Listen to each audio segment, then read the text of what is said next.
The Fantasy Fullback Dive is thrilled to welcome back now for the fifth time the king of the chopper prediction, Rotoworld's own Ian Hartitz. You can find him at iHartitz on Twitter. Ian, how's everything going, brother? Going good, man. Great to be back. Been a while since we talked, but free agency's done, draft's done. We are officially just 2020 preseason, man. I love it. This is one of the best times of the year. It is the absolute best, and you're already hinting at why we're having you on. Is all the major dominoes have kind of fallen at this point. We still have a couple running backs who are going to ruin things for Miles Sanders or whoever it might end up being at some point. Not ruin, but we know they're going to be annoying.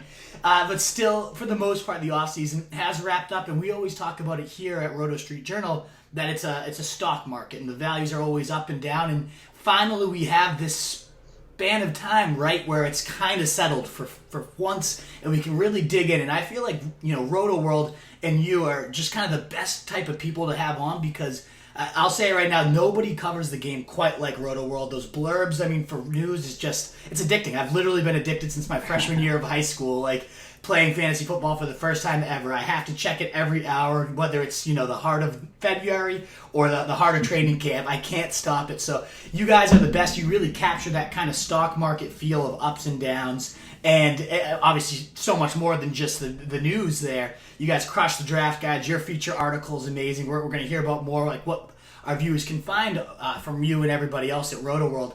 But, think about the names we've had coming through there. Rosenthal, Welsling, Silva, Levitin, and some big shoes to fill. And I think you and that whole crew over there, Norris, Roto, Pat, Daigle, Winks, you guys are just crushing it, and you're a huge engine of that. So, man, we really appreciate you coming on today. Yeah, man, appreciate that. But, you guys over on the street, you guys got the same business down, because it's not about hating, loving players. It's their value and how their value, makes them proceed. You can love a player, but if he's, being drafted at the single, highest high of his value, he's probably not someone you should be targeting in draft. So, we hate ADPs. We don't hate players. Exactly. Well said. And my man, just kind of, I know you've been at a few great organizations before getting to Rotoworld. So before we dig into the players, today we're going to focus on, and we're thrilled because Ian's agreed to come on for the next 3 shows to do these kind of stock market recaps. Who's risen, who's fallen. Today focusing mostly on quarterbacks, which is usually a stable position in the offseason, but this year there's been more movement than ever before. There's been tons of talent injections all over the place. So we're going to do a whole show on quarterbacks, then a pass catchers, and a running back show next week too. So thrilled to have you for all 3 of those. And like I said, Rotoworld, the best place to cover it and all that news. How did you get to Rotoworld though? What's kind of been your path there, and what's kind of your your current role there, and the featured columns our listeners can kind of look forward to? Yeah, I started really trying to write about football and just get in the industry when I was 19. Just, I played some college ball. It was D3 linebacker. I wasn't going pros, but, once that whole thing was done, I just had a bunch of extra spare time, and I all of a sudden, wanted to fill it with football because I've always loved the sport. So first reached out to every writer I could find, and at that point, I didn't have any writing samples. You need to have those for these jobs, unfortunately. But what I could do was I knew how to research pretty well. So I just offered services, research for free, let them write articles based on it. Luckily, Action Network, Fantasy Labs co-founder Jonathan Bales took me up on that. Ended up doing some free stuff for him for about a year, and then he ended up taking me under his wing. 6 years of just kind of grinding with him, Fantasy Labs, Action Network, got the Rotoworld job offer last August. So it's been great, man. It's just literally all things NFL. I try to do a piece of content almost every single day, whether it's, a Rotoworld podcast, just I'm going through player profiles right now during the whole offseason. During the season, we got, articles coming out all throughout the week. So it's just every day, man. I feel like it's that grind that you got to kind of have in anything you're doing, but especially now because, look, there are people on this planet that will just always know more football than you or me. So it's one of those things that we can just always learn something from day to day. Even if it's, a slow news day, there's still 32 teams out there with revolving position groups with new coaches. There's always something else out there to analyze, and I'm trying to analyze every single last bit we can. Absolutely. And that's kind of leads perfectly in this next question is there's so much out there and there's so much to learn. So why you, Ian? Why should our listeners kind of consider you a wolf? And that's, we bring on the people. I could rave about you all day, and I could tell you, our listeners, why you're a wolf. But in your own kind of viewpoints, what kind of separates you from this industry and makes you a wolf in your own eyes? Yeah, so I think when I was first getting started, it was tough to, because I didn't have a journalism degree in college. I mean, I was a consultant my first year out of school. So this was always a hobby. And once I kind of got the chance to go in full time, I was happy to take it. But it was also one of those things where, I've been reading the Evan Silvas, the Adam Levitans for all these years, and all of a sudden, you're more or less competing against these guys. I mean, I think of everything like a competition. So my mind, once I'm a full time writer, I'm trying to take these guys down. Your idols become rivals and all that, but obviously these people that have been in the industry for so long and they're still doing great work themselves, you got to respect their opinions. But I was really struggling with knowing how much to trust their opinions and how much to trust myself, because as someone that used to just read every football article I can get my hands on, there was a whole lot of information always going through my mind. Every time I think something, it's like, well, that guy said this and this guy said that. I just learned that in terms of getting better and learning more about the league, I've learned to cut off almost any other outside influence. And to do that, I got to know I'm looking at every single, kind of like hard variable that I can. So, every snap count, every single Monday, I'm looking at that. I rewatch every single game between, Sunday night and usually Monday night after that game's over, Tuesday morning at the latest, go through every single piece of news of Rotoworld. So every practice report, everything, a coach says about playing time and stuff like that, pretty much try to give myself every single bit of access that, I need. And then from there, form my own opinions. My opinions are obviously going to be wrong. We're all going to be wrong a lot of times. But I just found, when I am wrong on a guy, I can go through that process and say, okay, well, I was wrong because I should have, decided. Like with O.J. Howard last year, we didn't put enough value on, one, Bruce Arians' history with tight ends, and two, just the fact it's hard to enable three high-end guys in that offense. Okay, I'm using those lessons moving forward. If my reason for O.J. Howard had been half that and half because three of my favorite analysts really liked him, it's a harder lesson to learn. So trust yourself. You really got to work your ass off. Absolutely, man. No, it's leaving that no stone, unturned type of approach. I absolutely love it. I totally sympathize with it. I'm the same way. I'm a maniac in terms of my research. With all that said, is there any specific stat, tool, resource, that you consider, just because there is so much noise now out there? Is there anything that you truly are this is my edge gainer? I know, this is my go-to resource no matter what? Just from doing it for so long, I can, any stat between Next Gen Stats, Pro Football Reference, Pro Football Focus, NFL.com. I just kind of know how to get all these stats. And if you just can learn some basic Excel functions, I see everyone out there these days coding, using R. That's great. It can help turn over some even deeper stones that I probably don't even know about. But I just know, from my personal experience, if you can just use, what's on Pro Football Reference, if you can use that, basic Microsoft Excel functions like VLOOKUP, pivot tables, not even macros, just things that can help you kind of quickly organize a couple years of data. You don't have to work too hard on it, but if you can do that, you can answer almost any question I think that you can come up with to a reasonable degree. So I'd say that Pro Football Reference, just Excel for research. And then, if you're into videos, because I do produce a lot of just minute-long kind of highlight cut-ups that I'll post throughout the offseason. People usually ask me where those come from. And I use this program I was consulting called Snagit. It costs $50 a year, but you can pretty much just draw a window on your screen. It records what's there. So, I'll go through, 10 or 12 highlights I want. It'll be a 10-minute video. Obviously, there's a bunch of annoying stuff, me going screen to screen, but then it makes it real easy to cut that up, decipher into a video. So Pro Football Reference, Microsoft Excel, Snagit, Game Pass. That's the core. Love it. And the last question before we get into our players here, to just kind of round out this overview of fantasy football. If you were going to create a formula that kind of measures fantasy success, whether it's talent, whether it's usage, surrounding, there's all these different factors, right, that go into it. What would you say are kind of those most important overall factors? And is there anything that's kind of irrelevant in noise, in your opinion? I think it's usage is the one you got to follow all the time. You know what? That's going to cause you to miss on guys like A.J. Brown last year, maybe Stephon Diggs. I mean, look, sometimes great players can overcome pedestrian usage, but that's the thing, because it's not even about what we necessarily think about a player's talent. It's what the coaches and what the teams think about that player's talent. They're the one putting them on the field. They're the one drawing up plays. They're the ones choosing to throw them the ball. So that's why I think, there's a whole lot of smart people on NFL Draft Twitter, but we just, as a community, these people and, all of us, I'm sure both of us are guilty of it too, but we get attached to these prospects because we're watching from February to April. We rank someone as our RB5. And then they go to just an awful situation where we probably have them as an RB12 if we just base it on post-draft. But because we already set this precedent, that doesn't have too much to do with their NFL projection. We're off base. So really comes down to volume. Again, chase opportunity, not talent, because even the best in the world, like the GMs, the best talent scouts in the world, Bill Belichick, like when's the last time he had a good draft? I know he's your guy, but like the fact that even the best can't evaluate talent at a high level, like don't try to be that guy pretty much. Absolutely. Usage is the lifeblood, the engine of everything. The one debate I often find myself getting into is the value of like coaching and scheme. And you just kind of hinted at O.J. Howard as a prime example. Like Arians has never used tight ends, and it seemed to be, a correlation trap. It seemed like, he's never had a tight end quite like O.J. Howard.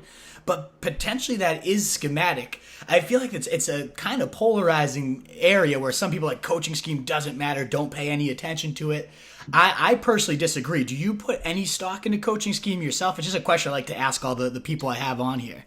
Absolutely, because I think the scheme a lot of times takes you to the projected opportunity. I mean, I was looking at Adam Thielen a lot this week, and, Gary Kubiak, who's now taking over full-time in Minnesota, okay, last year Diggs led the team with, I think it was 94 targets, and we're just looking at Minnesota's this run-first offense. Okay, Thielen's the only wide receiver one, but they're so run-first. Man, I went back and looked at Kubiak since the 90s. He's been with like the Broncos, Texans, Broncos again. His wide receiver one has averaged 138 targets per season. So if you only look back at 2019, you're going to say, okay, well, Dalvin Cook, but no one else. This is still a Kubiak coached offense. He's just because last season he didn't have an amazing wide receiver. Well, 19 of the previous 23 seasons, he was pretty close. So I like to, take my side with that, because if we can get a talented player with more opportunity and he's somehow undervalued, I mean, that's, check. Absolutely, yeah. I remember those years, the Rod Smith, the Andre Johnsons. He had some monsters. I'm with you. I think Thielen, we'll get to pass catchers in another episode, but I'm all about him. I think he's so undervalued. But now let's dive into the players, the actual 2020 fantasy stuff here. And as we said, everything's kind of settled. There's a few ripples left to hit. Carlos Hyde, Freeman, Miller, Newton, a few players still out there, but for the most part, we're pretty set here.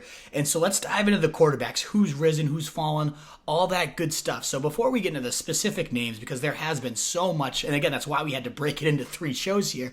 At quarterback, it's usually like 1 or 2. I've got, I think, 9 or 10 names listed here that I want to discuss with you. But out of all of them, who do you consider the single biggest QB riser of this offseason? I'm going a little bit off the grid here. I got Gardner Minshew because, look, Nick Foles, gone, traded.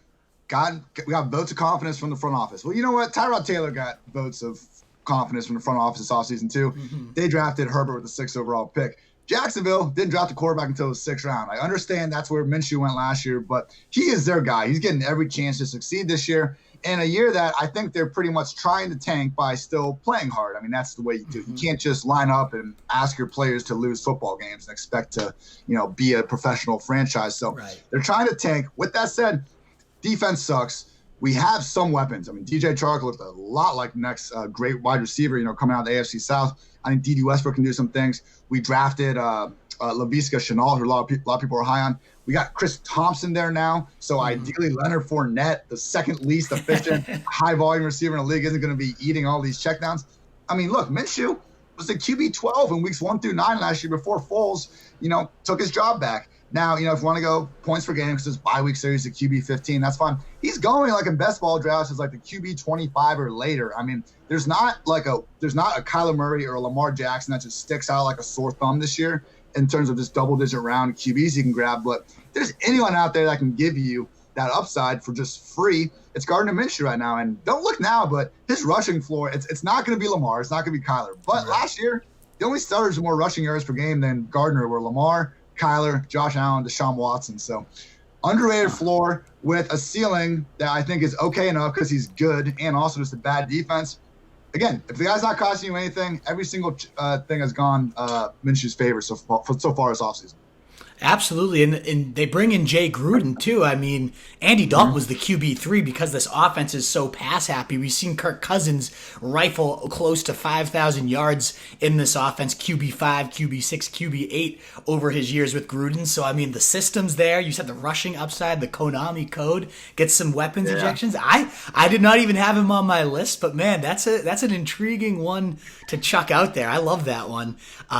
In terms of like the names that you always hear. I mean, let's start at the top here. That's Dak Prescott, right? Just because CeeDee Lamb's injected. It's a pretty huge talent, up boost there, going from Randall Cobb to CeeDee Lamb. Are you on the train, and now you also add Mike McCarthy. I don't want to forget the fact that this guy's as pass happy as they come too. Are you in like the locked in number 3? There's no one after Lamar and Mahomes, sorry. Dak's your number 3 guy, or what do you think of him? Yeah, absolutely, man. Because look, Lamar, the rushing floor is just too high. He's got to be your 1. Mahomes, we all know him. Number 2, Dak's got to be your 3. And last year, he actually showed, because his first 3 years in the league, he went for 300 rushing yards, 6 touchdowns every single year on the ground. Last year, I felt a 3, which the way they use him on the goal line, we could expect that to go up. It didn't matter because he was such a good passer all of a sudden in this offense that, look, I mean, the Ravens took over the NFL last year, but the Cowboys, one of 11 teams ever last year, the 2019 Cowboys, to average at least 6.5 yards per play on offense. And they look better on paper now. We got CeeDee Lamb coming in for Cobb, Blake Jarwin coming in for Witten.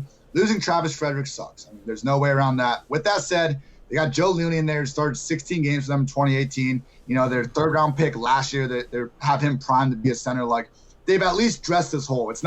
They've addressed the hole. It's not like just a completely gaping issue. So I think the offensive line, even if they go from amazing to great, not going to derail this offense. Yeah, man. I mean, I'm looking at Kyler, Deshaun Watson, Russell Wilson, Josh Allen, like the other dual threats that are kind of towards the top of these QB1 rankings. I just think the Cowboys, among those teams, we can be the most confident are going to have a high-end offense. So give me Dak. Absolutely. I think that's an intriguing thing that people overlook is Dak does got some, rushing upside here that we've never had that perfect storm of the passing and the rushing meeting quite yet. So as a number 2 quarterback last year, without any of that rushing, if we just get to, 500, 600 yards and those 6 TDs that you mentioned, my God, like on top of this aerial bonanza that we're about to unload in Dallas, I mean, I don't see them coming off the field all too often without points on the board, especially if CeeDee Lamb's as good as I think he is as the Randall Cobb. I mean, after the catch, it's going to be insane. I think that's going to be a points factory. I don't know what the current odds are. I don't know how much preseason betting you do, but I remember I threw down a pretty hefty bet on Dak being the MVP this year just because the odds were like, I think it was like 10-1 or something. It's definitely gone down, but it's a juicy bet right now because he really could throw 40, 50 touchdowns and rush for a bunch more too. I don't laugh, but my favorite long shot MVP right now is Matthew Stafford plus 6,600. Oh my God, I love that. I think I was lighting it up though last year. I mean, it was Lamar, or Russ after 8 weeks. Obviously, 30 plus years old, coming off a back injury isn't ideal, but that's why the odds are pretty high. That's a good one. I like that one a lot. Wow, I love that, and it gives some more talent there too. Interesting bet. Yeah. I gotta dig a little more at these stats. I love that one. You mentioned too another guy that some people are putting up there in that top 3 conversations, Kyler Murray. I mean, kind of the shoe-in pick for a lot of people to be this next Mahomes, Lamar Jackson, especially because DeAndre Hopkins has been added. Do you see that happening? What do you think of Kyler Murray in year 2 here? I have him as my QB4, and I have compared the 2020 Cardinals to the 2019 Browns. I do think we're going to see a similar win-loss equation. I don't think the Cardinals are going to finish with an over 500 record. Tough division, and just the defensive, offensive line holes, I think, are still there. But in terms of Baker versus Kyler, I just think Kyler, that rushing floor is just something Baker doesn't even come close to having. We said it, Konami code, all that. Kyler averaged 34 rushing yards per game last year. That's the 6th highest mark ever among QBs that start at least 16 games. I mean, I think maybe because of Lamar Jackson, just how crazy good he is, like we're almost taking these other rushing quarterbacks granted for like the historical numbers they're putting up right now. But Kyler's right there in terms of the greatest rushing threats we've seen from the position. A lot of his passing numbers last year were below average, but I think we can probably chalk that up to Kingsbury learning the office, to him not having very many weapons, to him not having a great offensive line. Some of the throws he made were just absolutely ridiculous. All the number 1, you see why he took him number 1 overall. Talent's there. I'm not buying the 2020 Cardinals, but I'm buying 2020 Kyler Murray. Absolutely. I think year two, too, that just continuity. Cliff Kingsbury's already talked a lot about it, even referencing Mahomes and Lamar in the same breath, saying that's what they think is going to happen with Kyler, just having that first leap into the NFL. You get your taste of action, and now it all kind of slows down for you. I was expecting this offense to just light up scoreboards all year and be that next, huge thing. And might have been a year early, both for Kingsbury, his first year in the NFL, Kyler as well. But maybe year two, they both have that comfort level. I mean, in addition to everything you just cited about Kyler as well, I love it. He's my QB4 right after Dak as well. And obviously the addition of Hopkins. I mean, there's some stats. I don't have them written down right exactly here, but in terms of the Hopkins is pretty underrated as a vertical threat, and they had no vertical threat. I think it's something that, over the last 3 years, only Tyreek Hill has more deep yardage than DeAndre Hopkins. And so this guy can stretch the defense. They had nobody that could really do that last year. I love Kirk and Fitzgerald in terms of working the underneath and as number twos, but they were definitely lacking that guy on a broken play you can just chuck it up to. So, I mean, this whole offense just got a key cog that can just, beyond just the second year step for Kyler, having that one guy truly could be a linchpin for some huge stats. So I'm all about it too. I go Dak, then I go Kyler. A guy that I have higher than most, and maybe that's just the homerism in me, and he's not even here anymore. That's Tampa Bay, Tom Brady. I think he might be, if I was going to pick my single biggest riser, because if he was in New England, I haven't drafted the guy, I don't even know, since those years with Randy. It hasn't been any type of really, truly juicy fantasy production. But now you go to Tampa Bay, and I mean, you don't need me to spell out those talent injections, but I like to do it anyways. Mike Evans, Chris Godwin. They add Keyshawn Vaughn, an explosive rookie. They beef up the offensive line. Gronk comes out of retirement to join him. I mean, that is just a playground of weapons in an offensive scheme that let Jameis Winston go 5K and 30 touchdowns. Do you think Tom Brady has a similar style season? What do you think of this fit over here? I feel like we're crowning these Buccaneers as a whole way too early, man. I mean, I know Jameis enabled Godwin and Evans to all these great heights last year, but I mean, it took a league high 626 passes to do so. I mean, I just don't think, like a quote today is that, the Bucs are going to be using, Bruce's offense with, Brady style elements in there. Mm-hmm. We'll see, man. Like, I don't think Brady's washed. We watched those Patriots games last year. I mean, it wasn't like the dude was just constantly missing open receivers. There was a big issue with lack of separation, especially second half of the year when dudes were all banged up. Offensive line wasn't as good as usual. Run game wasn't all that great. I'm just not concerned all of those issues are going to be fixed in Tampa Bay. Is the offensive line going to be great? We don't really know. Is the run game that was pretty much non-existent last year going to be anything?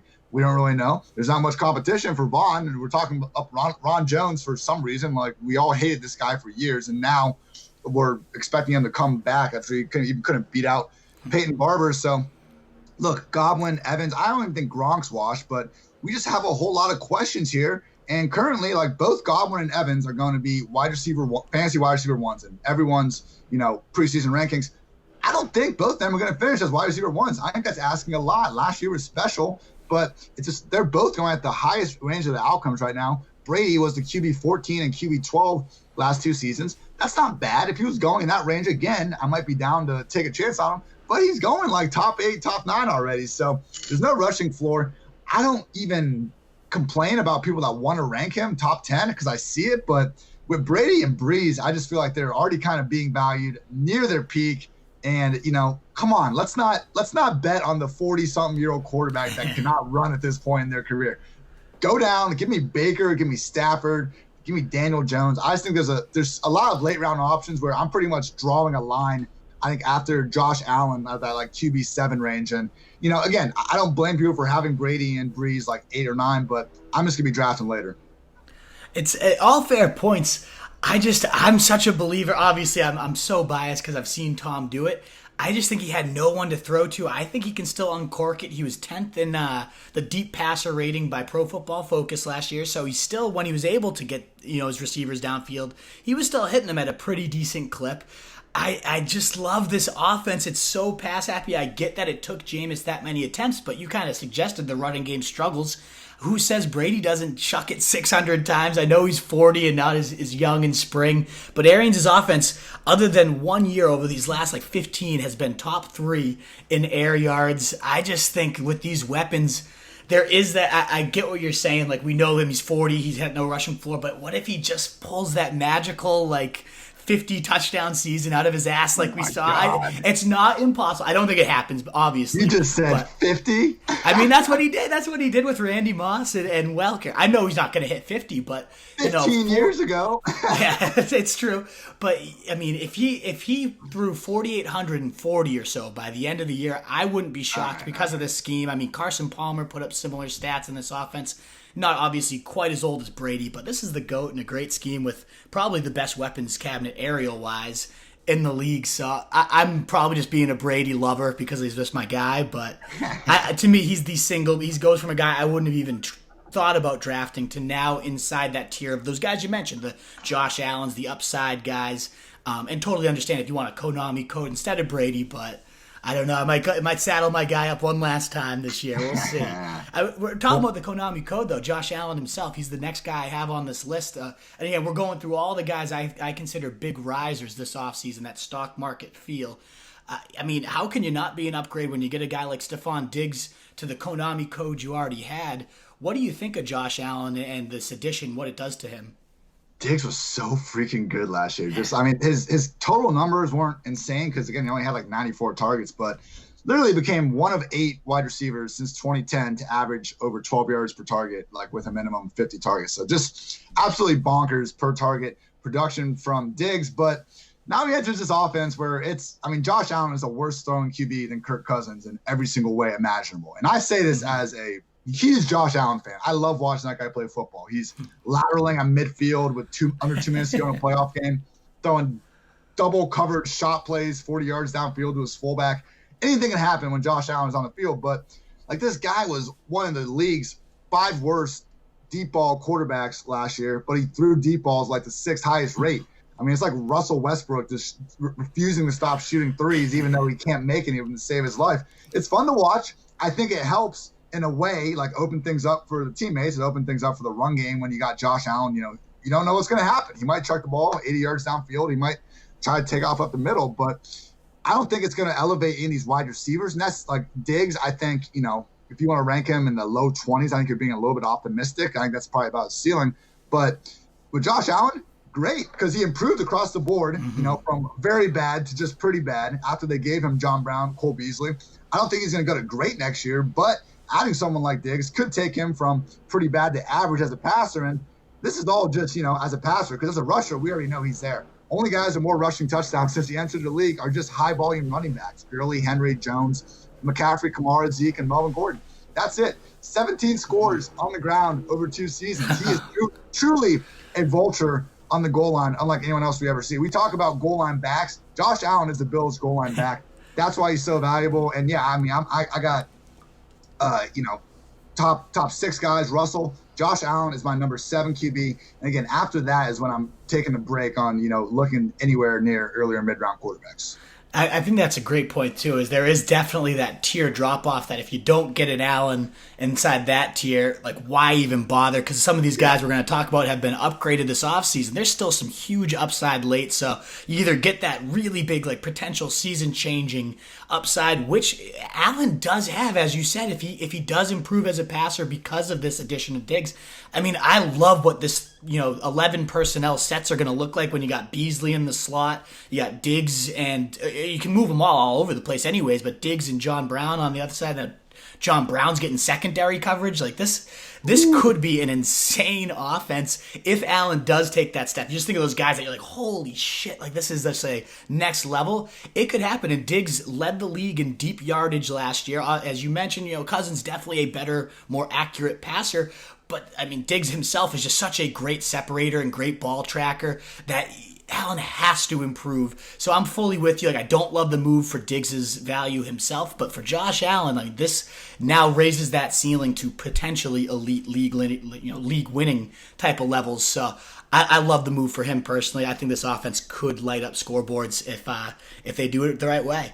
So that does get us now, though, to the, as you were mentioning, some of these QBs that if you don't get Allen, let's kind of wait. The one other guy that I could see, the more I'm writing about him, I just started writing about him today, that joins that kind of elite tier is Carson Wentz. I mean, you think speed, more speed. That's all they added all offseason.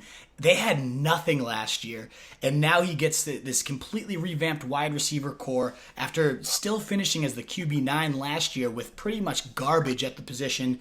Obviously, some nice tight ends and a great Miles Sanders in the backfield. Those guys still exist, and then you get some nice wide receivers around them to stretch the field. I think that offense could also completely take off to, it's already been solid under Peterson, but we might see levels we haven't. What's your feelings on Carson Wentz next year? I'm higher on him than the consensus rank. I mean, he's my QB8 right now. I just think, again, you got those Konami code dudes in the top 7 spots, but I'll take Wentz over guys like Brees, Ryan, Brady, and Stafford just because the upside here is huge. We've seen the upside. It's 2017 legit league MVP caliber player. And I mean, if you look at 2017, why was Wentz so good? One reason was because they actually had consistent field stretchers. Torrey Smith and rookie year Matt Collins. No, these guys weren't amazing players. They didn't have big years, but they were good enough to threaten downfield, and they continued to be vital cogs up through the Super Bowl. So 2018, they lose Torrey. They try to replace him with Mike Wallace, who is hurt before the season even starts. Hollins gets hurt. Last season, they tried to bring in Deshaun Jackson. We saw what one game looked like, and then he gets hurt. Right. Hollins, at this point isn't doing anything. So we just have not seen Wentz with field stretchers since 2017, and that was when he was playing at this great level. So now not only do we have D-Jax back, Marquise Goodwin, Jalen Reagor, they drafted more just late-round wide receivers that I don't think are going to produce anything, but they all can just fly. So shouldn't have that end of the 2019 season like we need to feed Joshua Perkins and Boston Scott purgatory type stuff ever again. I mean, look, these guys aren't terrible players, but they should not be guys you're relying on as top targets during a playoff stretch. So I think with Wentz, like the negatives about Wentz, when you ask people, they go, oh, he's just going to get hurt. Like, what, he'll be a QB1 for 8 weeks. If the worst thing you can say about a player is that you think he's injury prone, just be careful, because I think we overuse that term a lot. And like just Wentz specifically, he's gotten hurt from an ATV accident. He got a cheap shot on a slide, and then he, against the Rams, kind of awkwardly tried to go over a linebacker and tore his ACL. So just kind of unfortunate. I don't think it's anything that we just need to worry about year to year, like a Jordan Reed or something like that at this point. So Wentz, yeah, sign me up, man. Absolutely, yeah. It's good to hear you're higher on him, too, because I always love your rankings. All about, too, when you have speed and you also have the offensive line that's going to let that speed actually matter. You said Torrey Smith and Mac Hollins, if Reagor hits the ceiling, if he's as good as everybody thinks he could be. You mentioned Deshaun Jackson, that one game for week 1. That was Carson Wentz's highest scoring output, 28.5, and he was never, really that great again. He was kind of, I just find it shocking, though, that Wentz was in 62% of the games a top 12 quarterback, never really hit above 6 or 5. I think 5 was the ultimate highest weekly finish he had, but he was still balling out for the majority of the year with, as you mentioned, complete Greg Ward. I think a converted QB was his top target for the last quarter or so of the season. If some of these speed guys, Goodwin, we've seen light it up just a few seasons ago. You just need 1 or 2 of them to hit, and if one of them goes down, at least you have some backup and depth here finally too. We already know how Ertz and Goddard and Sanders and Jeffrey could work the underneath. This could be one of those offenses. Again, we talked about the Cowboys never coming off the field. The Chiefs are never coming off the field.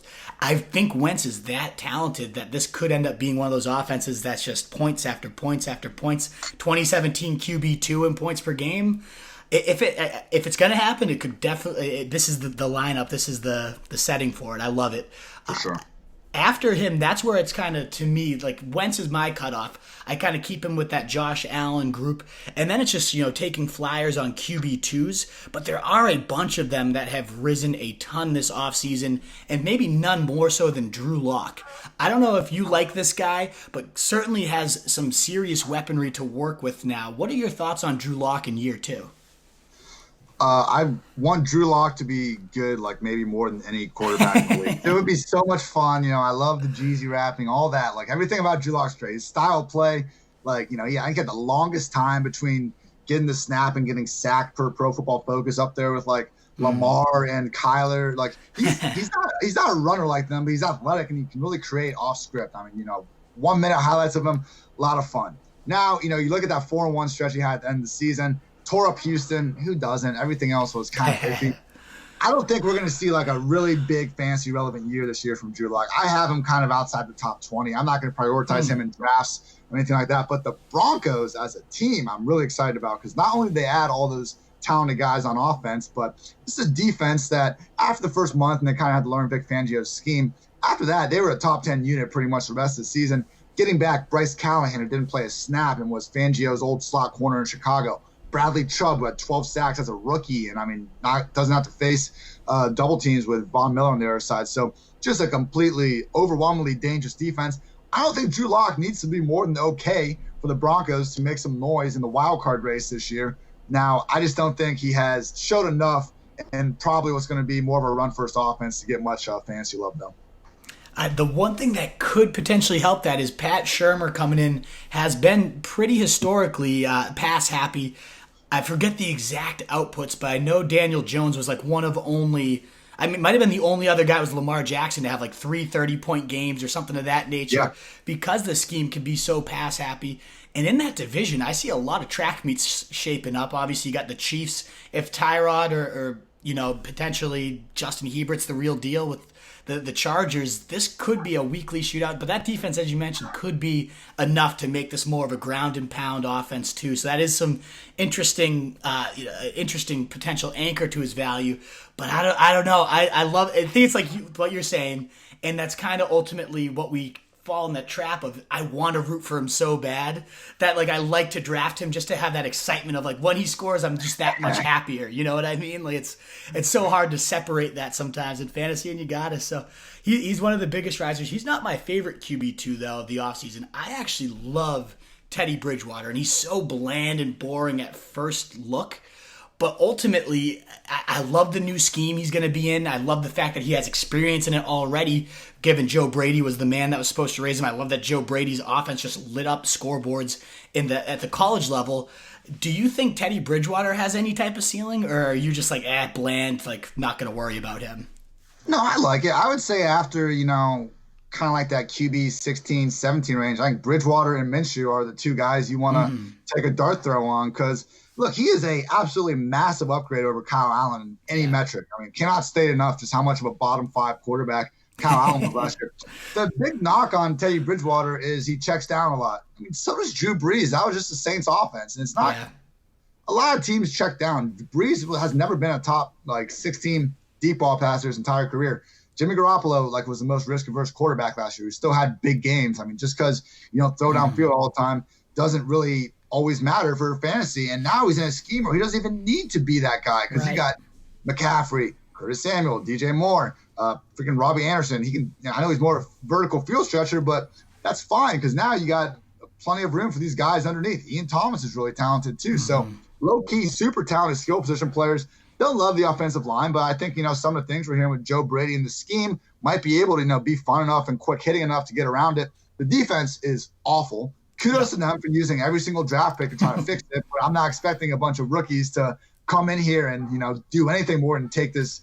Maybe they'll be below average in a best case scenario. So I think, again, we're going to see them playing in shootouts a lot. The NFC South has always been full of shootouts, expecting that again this next year. And he can put it up. Teddy has not been this awful quarterback. I think maybe when he didn't play from 2016 to 2018, it was getting a little bit annoying just with all the media coverage every time he did anything. But no, I mean, the guy's always been an average to above average quarterback, and now he's in a pretty good system.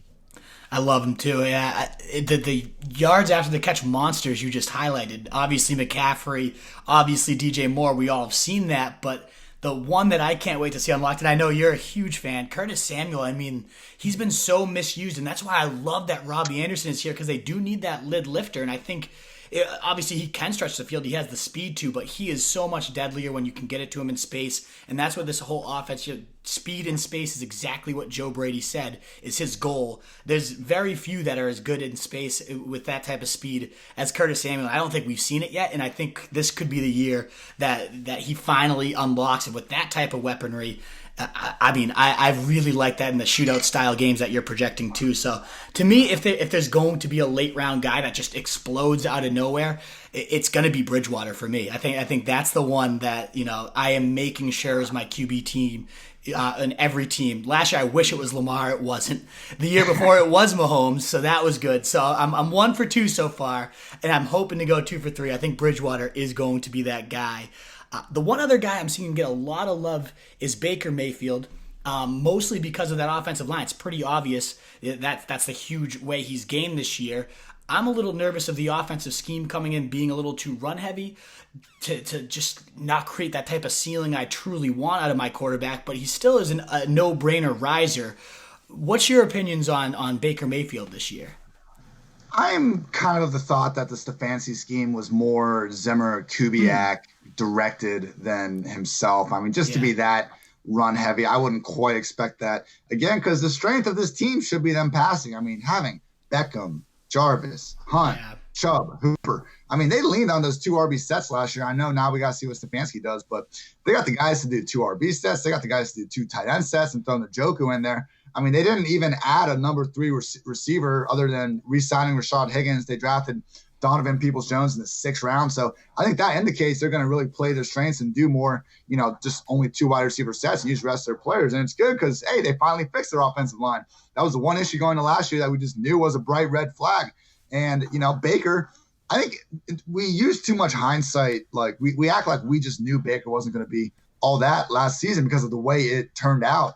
When in reality, I mean, this dude splits with and without Freddie Kitchens as a rookie were astronomically better. Yeah. Once Kitchens took over, he set the all-time rookie season passing touchdown record. I mean, we've seen him have a QB1 ceiling already. Last year was a disgrace, but you know what? We've seen quarterbacks have bad years and bounce back when they're early. So right now, Baker's not costing. I mean, I want to take a late-round dart on this guy because it's not costing much, and, his range of outcomes, I think, is a lot more similar to the guys like Brees and Brady that are going 5-6 players above him than people think. Yeah, the one thing I need to see with him is just physically, like, how does he look? Because it was pretty clear right from the start, like, he was pretty fat. I mean, like, obviously, who am I to sit here and say is I'm going to go shovel, like, 2 pizzas in my throat down later tonight. But still, it's like he just clearly had more dough on his face, and it looked like he just didn't take it seriously. I mean, he's saying all the right things so far this offseason, that he let himself slip and that he's, embarrassed and wants to get himself back to what he's always been. So if I see, like, a Baker that comes out, he looks lighter, he just looks like more of a football player than we ever saw last year, I'll be all about it again. I just need to see him look fully healthy before I go back. But you're right, like I think I had him at QB2 last year. Like, it's so easy to forget how high we were all on until you just look back at it. There is some really serious upside here. That's all I have in terms of the quarterbacks I thought took significant rises on the board. Do you think I'm missing anybody, or should we move into the fallers? Yeah, I think we're ready. Alrighty, so who do you consider then the biggest faller of the offseason among the quarterbacks? I mean, it's hard not to look at Aaron Rodgers and kind of what's been going on there. But to be honest, he hasn't exactly been killing it in recent seasons. I mean, we just haven't seen him be a premier fantasy producer since 2016. He hasn't looked like the best quarterback ever, which he is by a lot of stats since 2014. I mean, just, he hasn't been bad at all. He still takes over games from time to time. And, he's putting up like top 12, top 15 numbers. But this is a guy who we just saw finish as the overall QB1, almost like clockwork, every other year or so for the good portion of the middle 2000s. So this is a team that was middle of the pack in almost all efficiency stats last season on offense and defense. Packers went 9-1 in one-score games last year. I just think as a team, they're going to regress. The only player I want on the Packers is Devontae Adams, because there's a chance that his target total starts with a 2 when it's all said and done next year. So, Rodgers, this run game with A.J. Dillon there now, who knows what Aaron Jones is going to do. I'll pass on all that, but give me Devontae Adams. That's it. 200. I'm just picturing 200 targets and like foaming at the mouth now for Devontae Adams. But you're absolutely right. I mean, this guy was only 6 games a top 12 quarterback last year. So the final output, 20 per game looks okay. But he was under 15 or less, like almost half, if not more than half the time. It was bad. It's such a run-heavy, unpredictable scheme. I want no part of Rodgers, especially the fact that they didn't give him any more weapons tells you they're continuing this run-heavy approach even more so this year. So I'm all about it. What do you think of Deshaun Watson? I mean, you have to take a big hit this offseason when you lose DeAndre Hopkins. There is a little bit of a lifeboat tossed in with Brandon Cooks being traded for. He's got some good deep speed. But ultimately, how can you not be a downgrade? Do you think Watson's good enough anyways, just like it's not going to be that big of a hit? Or what happened to Watson in terms of your rankings after losing of Hopkins there? I think he's still in the QB1 kind of top 5, 6, if you want to make it 7 tier. Yeah. I have him at 5 now. Before this, I probably would have still had him. I think I would have had him above Kyler for sure if he still had Hopkins. I think Hopkins kind of switched those two right there. I think Dak would still be a QB3 either way. But look, I mean, Watson's rushing upside is huge. And, I keep talking about the rushing upside with these guys, but it really is crazy. And like Kyler, I mean, Watson is just already becoming one of the more productive dual threat QBs we've seen. And, I mean, you look at the things that happen with Houston, and it's just one of these situations where if Watson plays 16 games, I just don't see a scenario where he's not going to be a fairly high-end QB1. This Texans defense was the worst defense in the league last year in yards allowed per play. They're much better when J.J. Watt's out there, but, I mean, as we've seen, that's far from a given. They just didn't do anything to help their defense out. So I don't think the defense is going to be any better. And, yes, we got rid of DeAndre Hopkins, but now we kind of have this weird, 4 wide receivers that all kind of have speed and can do some fun things between Cooks, Fuller, Kenny Stills still there. I mean, even Randall Cobb looked all right last year. So if David Johnson can look like he did pre-injury, I mean, look, it's a lot of ifs. I'm not saying Texans are going to be good, but if Watson's healthy, there's enough guys there for him to put up numbers and everything. I understand if you want to slide him down kind of in that QB1 tier, but I think anyone that kind of has him outside that top 6, top 7 at the absolute latest, probably thinking a little too far into it, because this is a guy we've seen just take over games.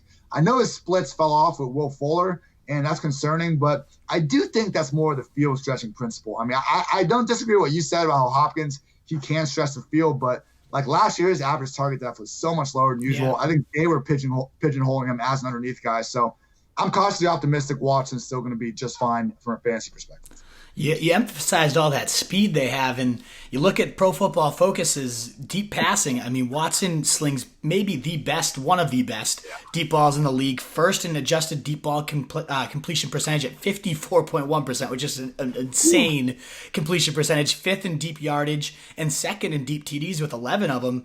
And now, 4.32, 4.33, Will Fuller, Brandon Cooks, 4.38 with Kenny Stills. And you mentioned Randall Cobb, 4.46. I mean, not in his prime anymore, but still could blaze it and still, probably can. There is a lot of upside. And what if they're, it seems strange that they're getting all these very similar skill sets. But ultimately, what if that means they're just going to put 4 wide and just kind of just go crazy and play some backyard ball? You never know. It's a new play caller and Tim Kelly. Who knows what they could be lining up there. So there is, I want to just keep stressing so much upside. It's like, we all try to find that guy because we have to have fallers. It's a stock market and you have to have somebody here. Of course, losing Hopkins is not going to help, but there's still definitely these layers of upside that are always going to exist just because of the running alone, never mind all these speedy weapons. My one worry was if he lost, Hopkins and then Fuller's his top guy and then Fuller has his usual hamstring pull and suddenly you don't have any type of reliable number one. But with Cooks there, I think there's enough of a lifeboat that Watson can definitely get this done on his own. Were there any other quarterbacks you saw that those are the only 2 that I really have as clear-cut fallers? Is there anybody else in your opinion that took a dive this offseason that I'm missing? It was concerning to see, just real quick, concerned to see the Rams not do anything to help that O-line or really give Jared Goff much help. I mean, they were still the 11th highest ranked scoring offense last year, so it'll be interesting to see if they can do that again. Not a faller. I think more of a riser, just because I've looked into him more, but Joe Burrow, I think, could be a sneaky solid QB2 as early as this year. I mean, I never thought of him as having anything close to a rushing floor just because he looks downfield, as you should. You're a quarterback, because the only rookie QB1 since 2010 have been Cam, Andrew Luck, RG3, Dak, Russell Wilson, and Kyler. All those guys averaged at least 25 rushing yards per game in college, and Joe Burrow at LSU was sitting there pretty at 27. Only Jalen Hurts averaged more rushing yards per game among these big quarterbacks. So he's going to be starting 16 games. We know that for sure. Now Dalton's gone. I think we kind of knew it before, but sneaky talented receiving core. AJ Green, Tyler Boyd, John Ross, T. Higgins, my boy Auden Tate. We got Joe Mixon in a decent run game. The O-line sucks, but we're getting Jonah Williams back, who was hurt last year. There's a scenario of Joe Burrow, who I think people are a little worried that, he just was so incredible last year. How can he just keep doing that when he wasn't all that until last season? Well, he was all that last season.